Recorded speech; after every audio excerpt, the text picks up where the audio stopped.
I want to thank you for coming tonight to the SWE Variety Show. My name is Sarah Gregory, and I'm one of the SWE officers.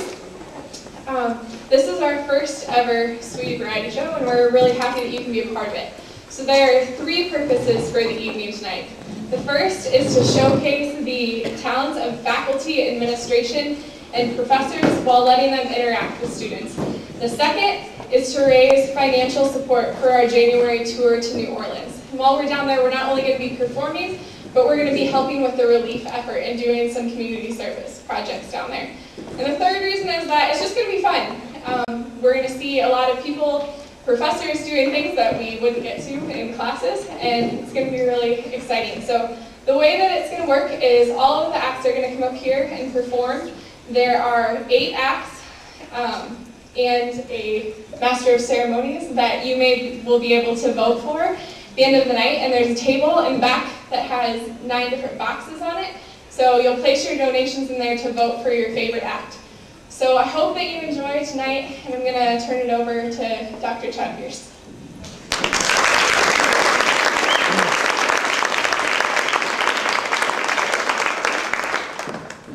Thanks, Sarah, for roping me or welcoming me into this evening. My name is Chad Pierce. I teach religion here at Central College, and so I'm primarily the New Testament professor. So I teach things like Gospels, the Book of Revelation. I also teach doctrines like heaven, hell, or even the Roman Catholic doctrine of purgatory, or as we call it here at Central, intersections.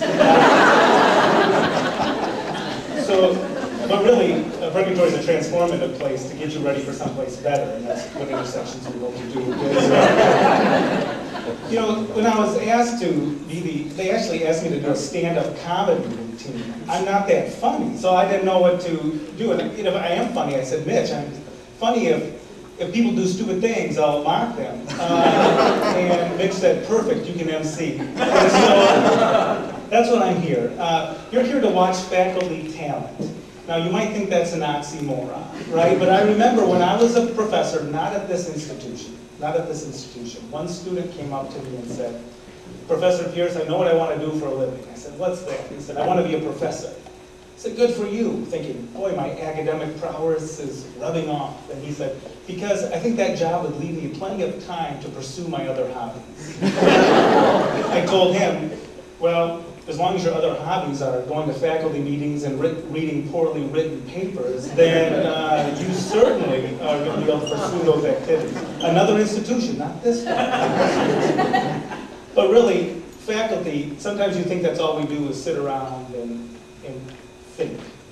But what you're going to learn tonight is that we have talent, right? You'll see some of us can sing, some of us can act, some of us can play an instrument, and some of us can MC, right?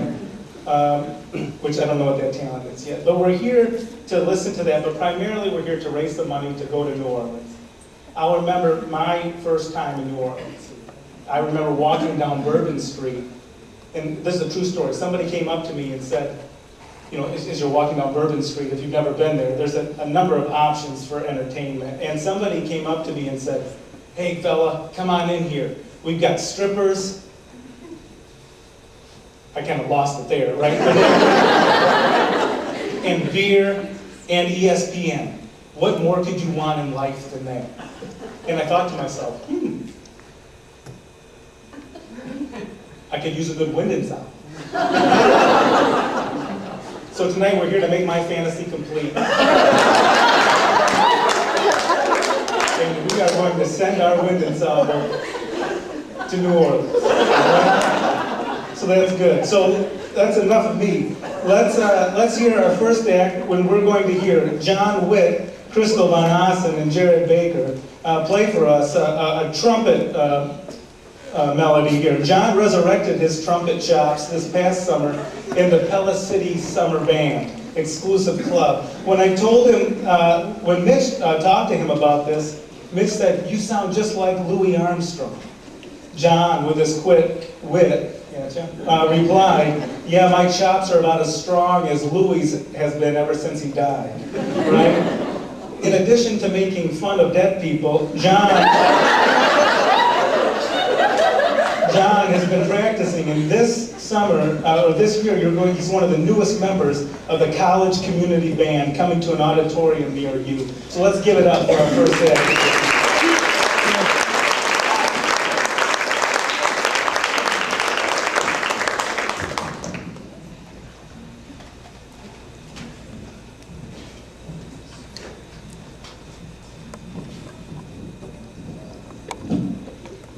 Hello, we'll be playing 3 little selections for you. Okay, the first one is a fanfare on trace, and it is a great opener and you'll really enjoy it, and he has a little solo at the very beginning. The next one we'll be performing is Blues in Our Shoes. It's a very bluesy type piece. And the last one is Hunting Song, which I'll let you interpret that one for yourselves.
Another solo.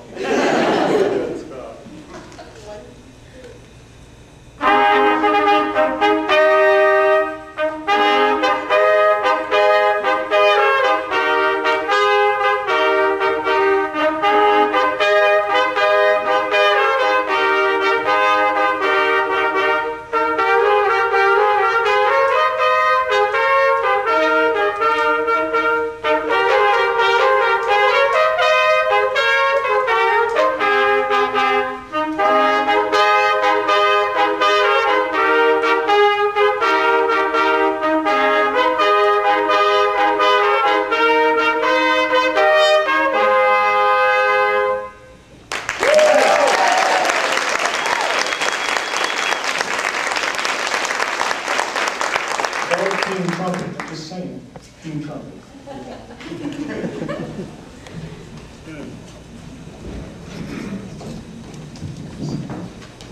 Thank you. I'm not sure, John, I think Louis might still have you.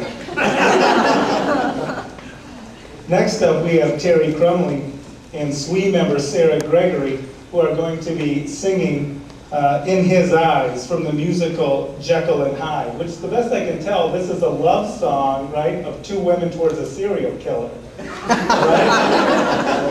Whatever floats your boat. And it's going to be accompanied by, on the piano by a Central and SWE alum, Sonny Cutler. So they all love the American music genre, so thank you for for sharing your talents with us this evening.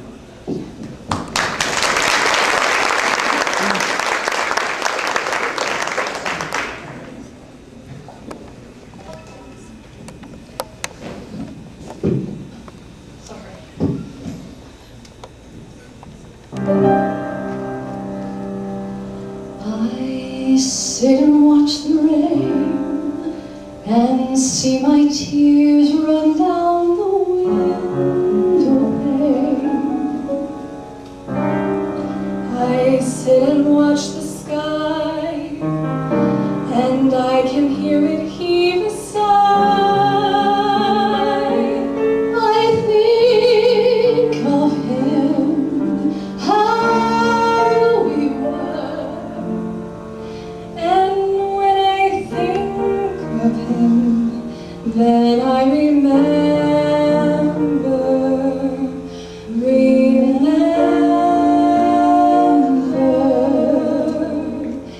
in his eyes I can see where my heart longs to be.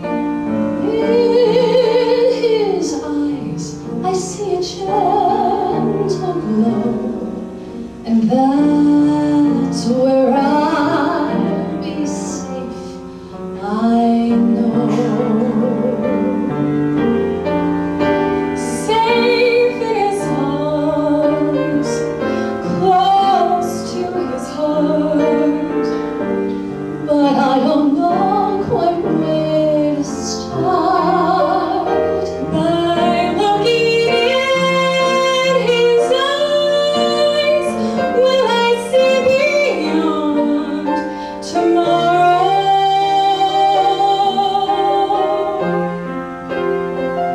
By looking in his eyes, will I see beyond the sorrow that I feel? Will his eyes reveal to me promises or lies? But he can't conceal from me the love in his eyes. His eyes, and most of all, that hypnotize me. If I'm wise, I will walk away and gladly.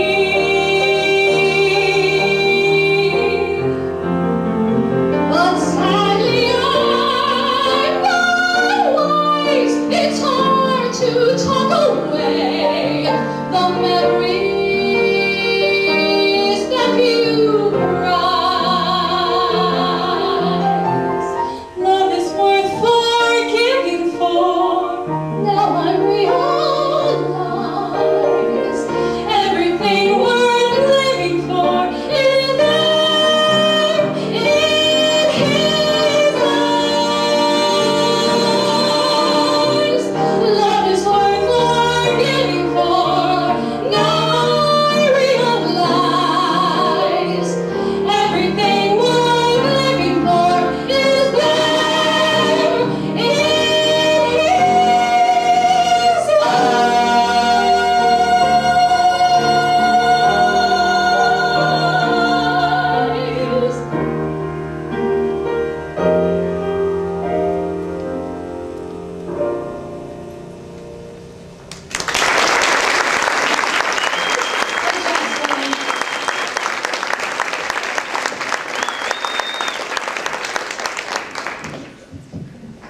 Thank you, Sonny and Terry, and yeah, of course, amazing. And Sarah, I have to be honest, when I saw the names and I saw Terry singing and you singing with her, I thought, are you crazy, girl? But I think you more than held your own. Awesome job, awesome job.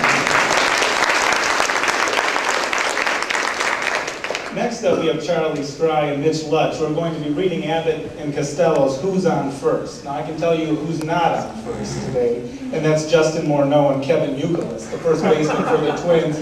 and the Red Sox, because Morneau's still seeing stars, from what I understand, and Youkilis, well, it's hard to play first base when you're choking the whole end of the season. So those are Boston Red Sox jokes, if you don't get those. But Charlie was the first of many who stepped up to the plate on the invitation that Mitch sent out for the opportunity to do this Abbott and Costello routine. Charlie, a diehard Twins fan, and Mitch, a diehard Red Sox fan. We have the privilege of hearing them do Who's On First. Charlie's ready. Another Boston Red Sox joke here for a second, so humor me. Mitch is going to be a little second as he finishes his rally beer before we call him up to the mound. All right. Do you at least get that? The rally beer jokes? I'll have to get back to you. It's not what I'm saying. All right. So who's on first?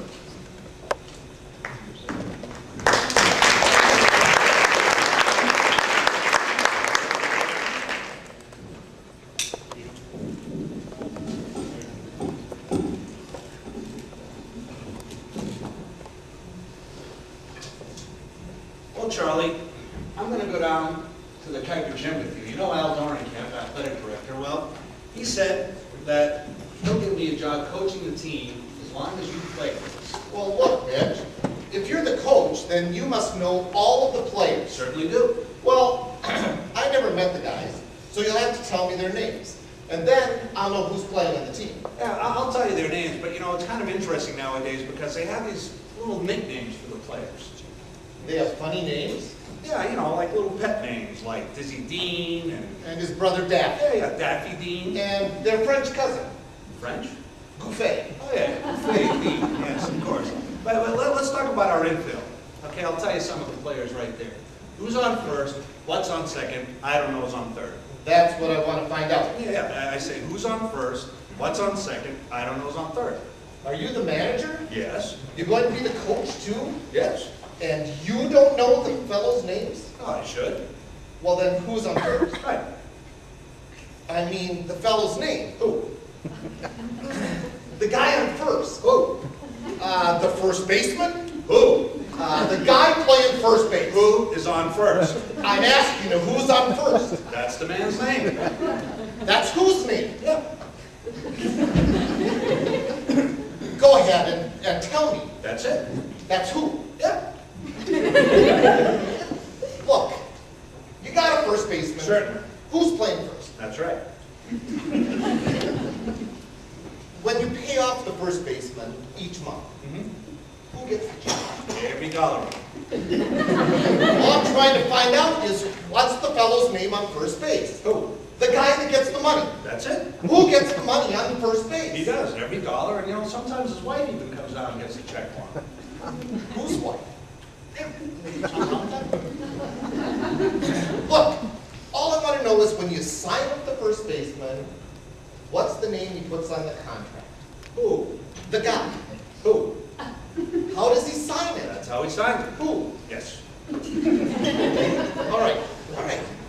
All I'm trying to find out is the guy's name on first base. What is it? No. What's on second base? I'm not asking about second base. Who's on first? Well, one base at a time, Mitch. Well, don't go changing the players on. I'm not changing anything. Take it easy, Charlie. Take it easy. All I'm asking is, who's the guy on first base? That's right. Okay. What's the name of the guy on first base? No. What's on second? I'm not asking you who's on second. Who's on first? I don't know. Oh, he's on third. We're not even. Let's get back to first. No, how did I get to third base? Well, you mentioned his name. If I mentioned the third baseman's name, who did I say was playing third? No, who's playing first? What's on first? What's on second? I don't know. He's on third. There I go again. How did I get to third base? We just stay on third base and don't get off. All right. What do you want to know? Now, who's playing third base? Why do you insist on putting who on third base? You don't want who on second? No, who's on first? I don't know. Third base. Okay. Look, you got an outfield? Sure. The left fielder. Why? I just thought I'd ask. I just thought I'd tell you. Then tell me who's playing left field. No. who's playing first. I'm not, stay out of the infield! You'll be there. I'm not asking who's on first, or who's on second. I want to know what the guy's name is in left field. No, what is on second? I'm not asking who's on second. No, who's on first? I don't know! Third base. And the left fielder's name? Why? Because. No, he's center field. Well, that's the fellow's name? Look, okay, you got a pitcher? Sure. The pitcher's name. Tomorrow. You don't want to tell me today? Well, tomorrow. I'm telling you that. Well, go ahead. Tomorrow. What time? What time what?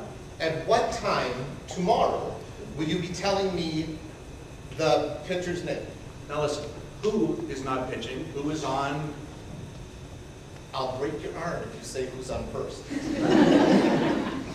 What's on second? I don't know. Third base. Okay. You got a catcher. Certain. The catcher's name. Today. Today and tomorrow's pitching? Now you've got it. What we got is a couple of days on the team. You know, I'm a catcher too. Yeah, Al told me about that. I get behind the plate.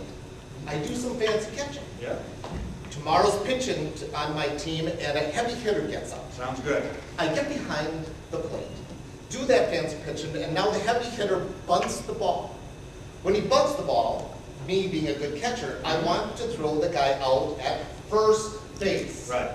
So I pick up the ball and I throw it to who? Yeah, that's the first right thing you said all night. I don't even know what I'm talking about. Well, that's all you have to do. Is throw the ball to first base. Yes, Now who gets it? natural. Look, if I throw the ball to first base, somebody gets it. Now who is it? Natural. Who? Natural. Naturally? Natural. So I pick up the ball and I throw it to No, natural. no, you don't. You throw it to who? Well, that's different. That's what I said. You're not saying that. I throw the ball to natural. You throw it to who? Natural. That's it. That's what I said. Listen, you ask me. I throw the ball to who? Natural. Now you ask me. You throw the ball to who? Natural. That's it. Same as you.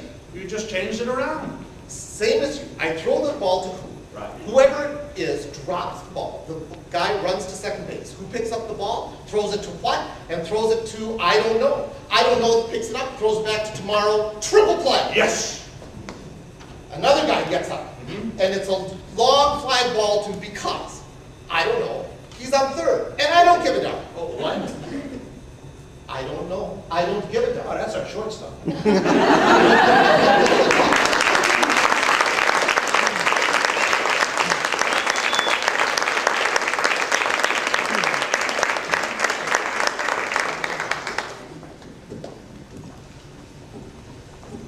Thank you for that rendition of Who's On First. Next up, we have Mike Pazia playing a groovy version of Amazing Grace with SWE member Nate Herring. And that's groovy is a quote directly from Mike Pazia. That's true because he's a groovy guy. So we look forward to hearing you play this familiar song with a groovy touch tonight.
evening. Next up is our very own President Putnam, whose talent is going to be telling us a story with a humorous touch. Now, our president is a master storyteller. My favorite one that he tells every year to incoming freshmen, it's hilarious, is that you're all going to be able to get jobs in this economy. That was great. I never get tired of that one. So it's either going to be that one or another one, but we know it's going to be good. Let's give it up for our president.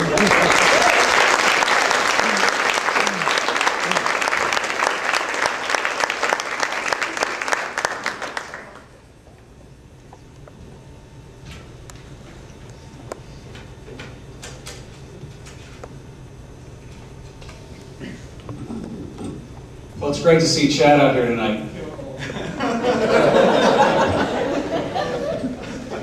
Especially after he's experienced such an intense tragedy. The saddest story. I don't know if you heard, there was a fire, and his entire library caught on fire. And the sad report is that both books were totally burned. Well, the real sad thing is he didn't have a chance to color either one of them.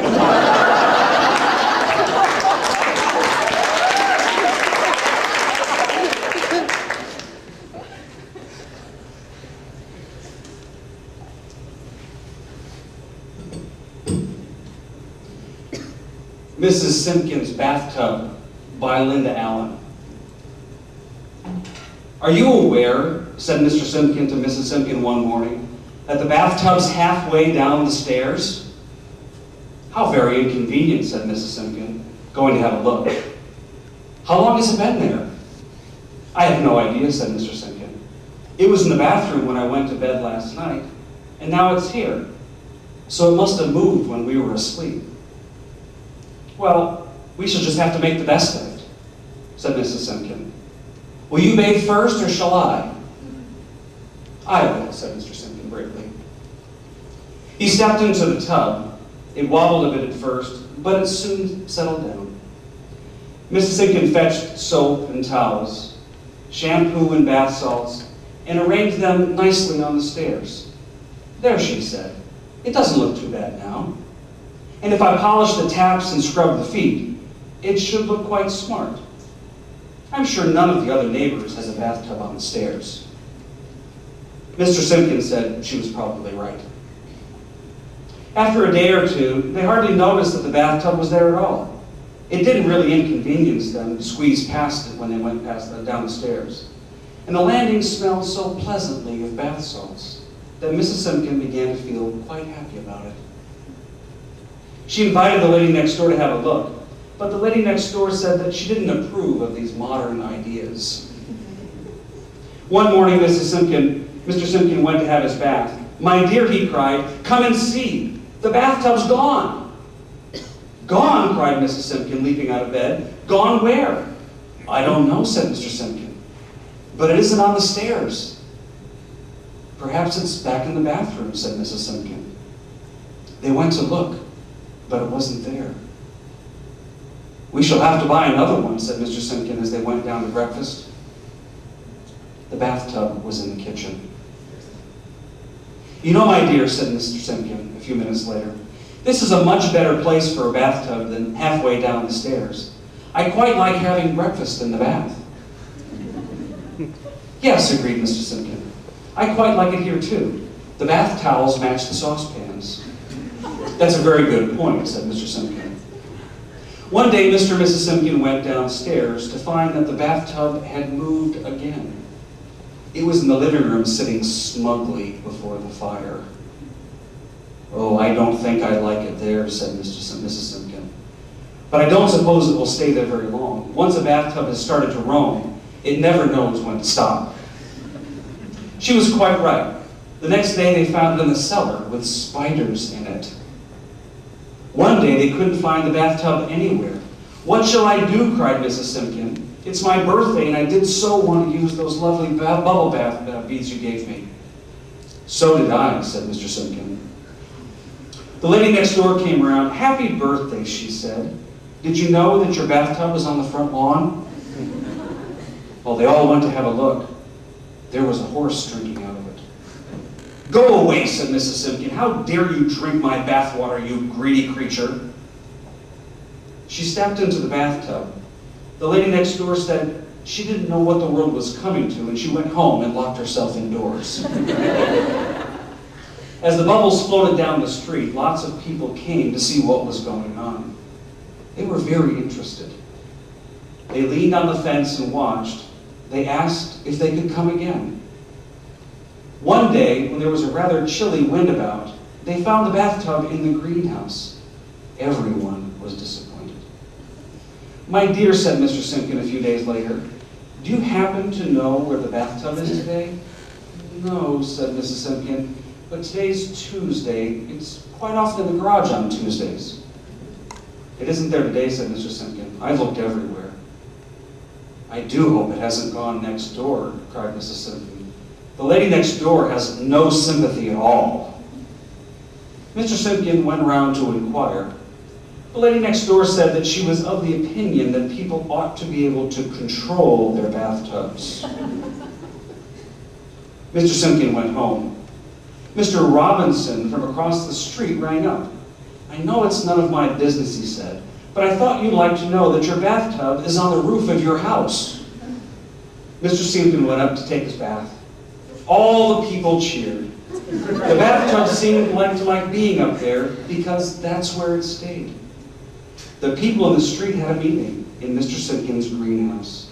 They decided to have their baths on the roofs of their house too. All except the lady next door. She preferred to take a shower.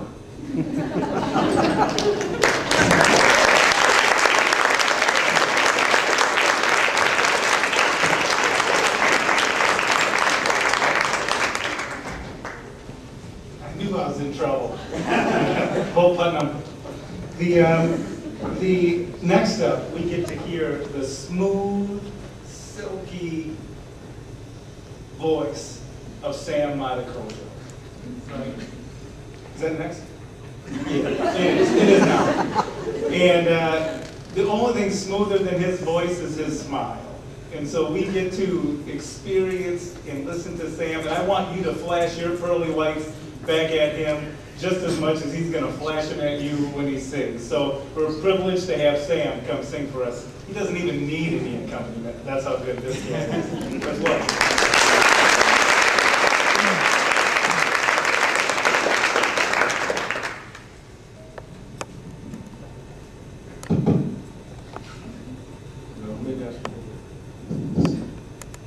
Like this. This is a little song I did the other day.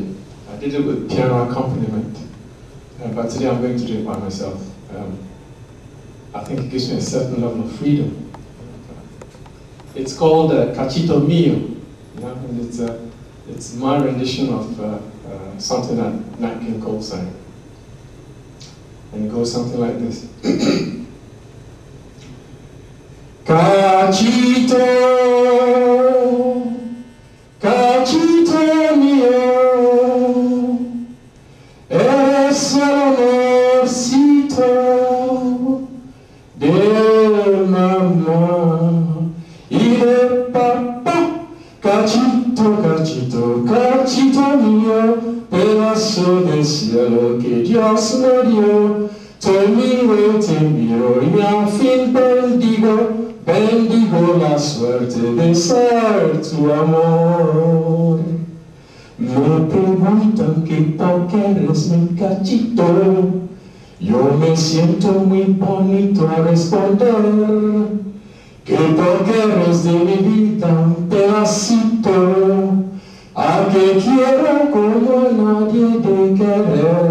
Cachito, cachito, cachito mío, pedazo de cielo que Dios me dio. Te miro y al fin bendigo la suerte de ser tu amor. A tu lado yo no siento la tristeza y las horas se me pasan sin sentir.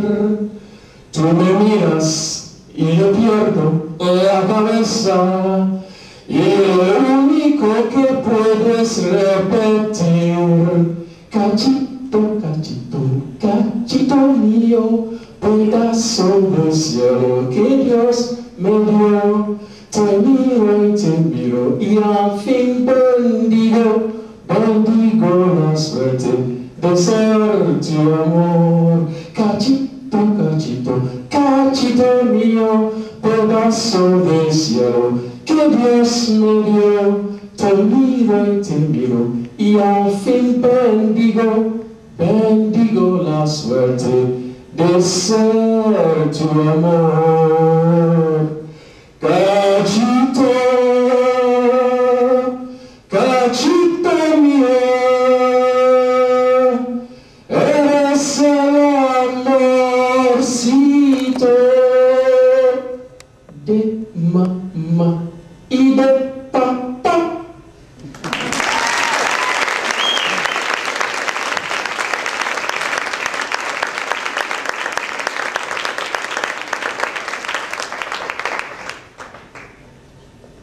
Excellent job, Sam. Thank you, Sam. You're welcome. You know, I mean, first of all, he can sing, and then it's in another language, so you don't have to rub it in. We got it. You're fluent in multiple languages. You know, right? That's what they say, right? What do they call somebody who can speak 3 languages? Trilingual. What do they call somebody who can speak 2? Bilingual. What do they call somebody who can speak 1? American. So, next up is a touchy one for me is Dave Timmer. He's my department chair, and this is an evaluation year for me. So, put money in Timmer's box. We're welcoming Dave Timmer, who does not own a clarinet, but 5-finger discounted one from the music with SWE members Emily Miner, Jana Darnall, and Rachel Pashan. So we welcome you. When Mitch went to Dave and said, will you play in this? He said, sure, and Mitch offered him first clarinet part, and Dave said, no, I'll take third clarinet, thank you. Joke was on him, third is the only one with the solo. So, right, so you get to hear him in all his glory tonight. So Dave Timmer and gang, come on up here and show us your stuff. Thanks, welcome.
Dave Timmer.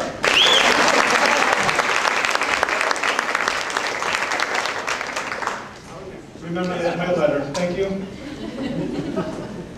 Last but certainly not least, right? Well, you enjoyed tonight so far? It's been some good talent. We do end on a high note with eventually Dave Sutphin leading our SWE ensemble here. So, but before that, I'm just going to invite the ensemble up. Right? I think you're going to be playing some tunes for us. Is that what I call them, tunes? Right? Yeah. The last concert I've been to was a Beastie Boys concert. So I'm not joking. But thank you. But so we're going to have you up, and somebody's going to introduce the song to us.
Well, as we're getting settled, go ahead.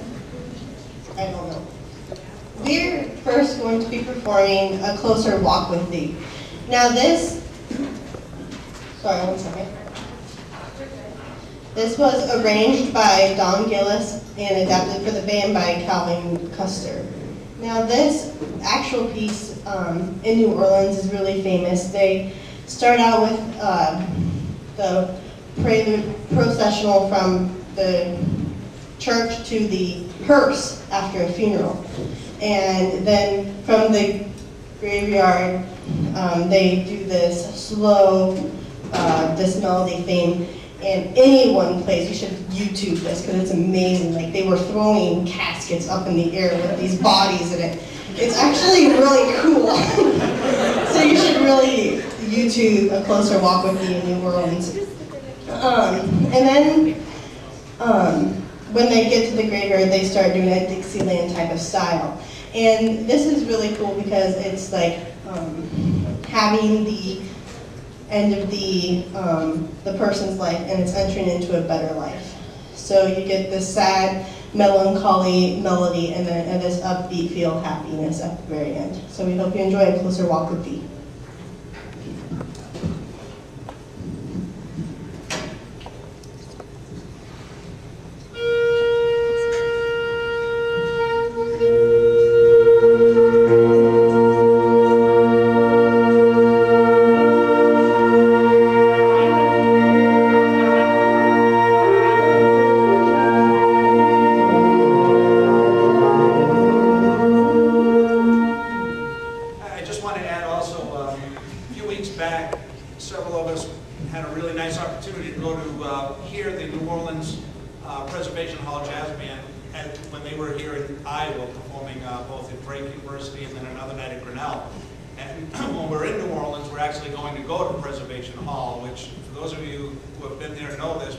Preservation Hall is not really a hall. It's probably smaller than this banquet hall. It's more like a big old shack right in the French Quarter, real authentic Dixieland jazz.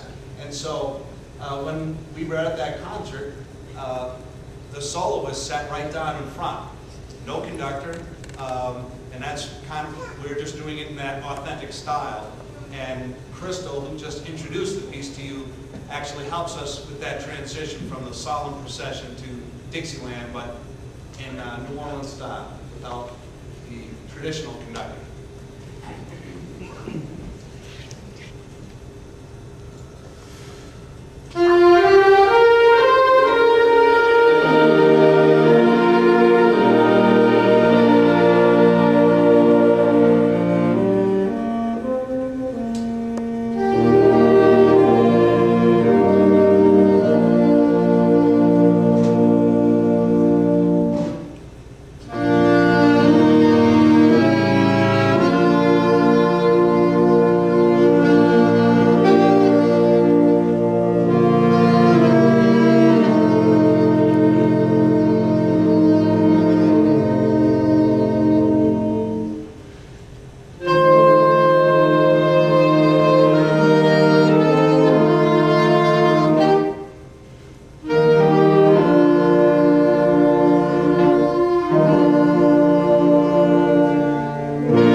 that was amazing. And Just a Closer Walk with Thee. Now, first of all, I want to say thank you for letting me share this evening with you.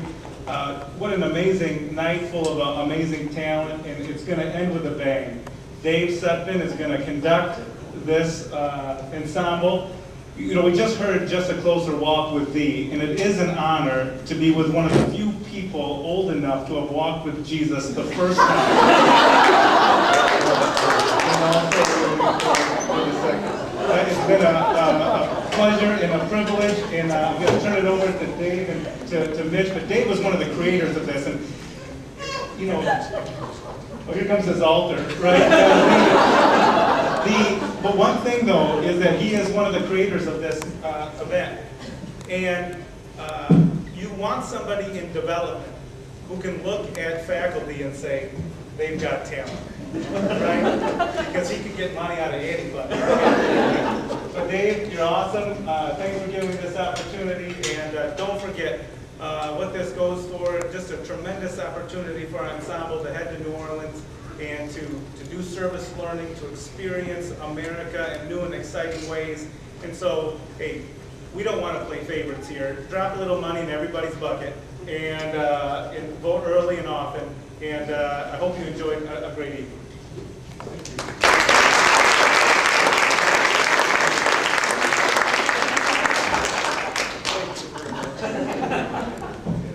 Who's on first? You are.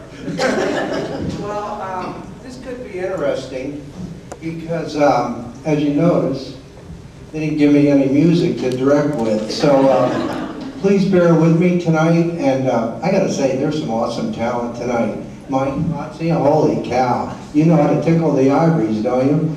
So anyway, thanks so much for coming. And we're going to end with a bang. Mitch, you want to say something? We're not going to do that, Abbott Costello. No, but I do want to share that this evening and this event was really Dave's idea. He planted the seed because several of you know that this is basically a spin-off of Rockapella. The choir does something very similar to this, usually in the spring semester in Delstra. And so when I was attending the event last year in Delstra, I was sitting with Dave and Terry Crumley enjoying the evening, and when it was over, the three of us stood up, we were chatting a little bit, and Dave said, you know, we ought to do something like this with faculty administration. And you can hear him saying, just like that idea. So that's where he, planted that seed, and it is indeed a great idea. I've already actually have had 3 other colleagues wanting to hop on board next year. And so this being the first event, and thank you all for coming and enjoying the evening with us, I can safely say there'll be a second annual. So those of you that perform tonight, you're on the bill again, if you'd like. And can we also, in addition to thanking Dave for that, planting that seed and that great idea, Sarah Gregory, who spearheaded this all with the students here and our colleagues.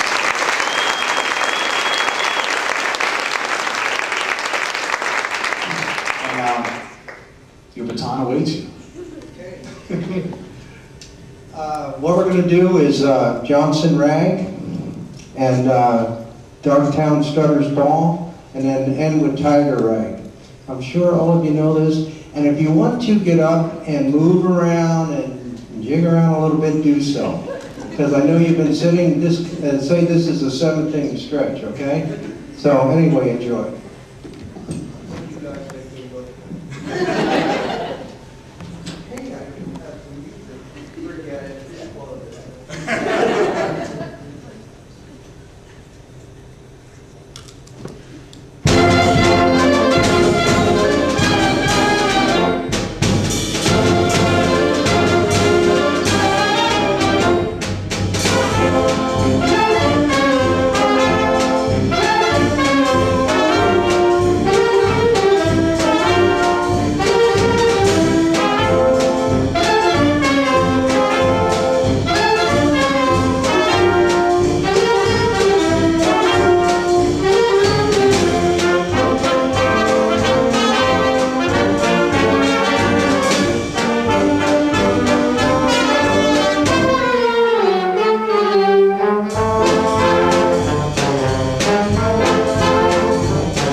serve for Dave and all of our performers tonight. Thank you all so much.